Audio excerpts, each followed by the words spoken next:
Ollie, congratulations, a 2-0 win today against Notts County and a goal for yourself. Your reaction to the game? I think it was a fantastic performance by the boys. This is a tough place to come. I think it's a great advert for League Two, and I also think it's a great advert, for what's come out of the National League. And look at the top three now: Stockport, Notts, Wrexham. 3 teams that have recently come out of the National League, and it's a full house here today.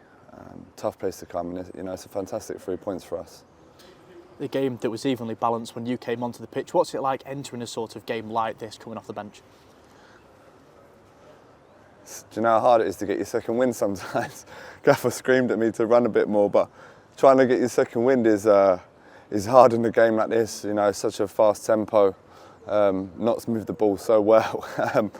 So I got a bit of a bollocking off the gaffer, excuse my French. But it's tough, but it's also enjoyable because I was watching the first part of the game, and we were saying on the bench, that there's goals in this game. So whoever gets on, there's going to be chances. So it's just, it's a case of just trying to take that chance. There were chances, there were goals. You got one of them. Talk us through your goal and how much of a good feeling was it to hear the reception from the away fans? Yeah, I can't remember too much of it. I always get a bit of a mind blank, but I know Moles played a great square ball, and I just had to let it run across my body and try and put it back across the goal. So, that's all I can really remember. And then I just saw Moles running the other way, and then our knee slid towards him, and that was it, 2-0 up. And it's just a case of being professional then and seeing the game out. How good is it to have that sort of mindset within the group where you get that moment of serious elation of going from 1-0 up to 2-0 up in 3 minutes to then switching back on and doing the professional side of it to make sure we get over the line? Yeah, Notts are always a threat.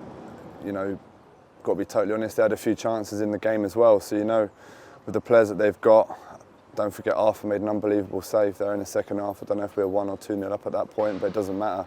He's made an unbelievable save to keep the game a little bit more comfortable, keep the cushion there. So, of course, you've got to remain professional, you've got to remain focused, and the boys did that very, very well today. And ultimately, it's another win to extend our unbeaten run at the moment. Yeah, listen, it's similar to last season, right? It's just take one game as it comes, and we'll look forward to Mansfield in the FA Cup this week. I think, that's important. You look at the cup run that we had last season, it was very enjoyable, it was very good for the club financially, and also, for the atmosphere around not only the stadium but the whole community. So it's important to have a good cup run, and we'll be going to Mansfield to try and win that game. Thank you, Ollie. Congratulations. Cheers, mate.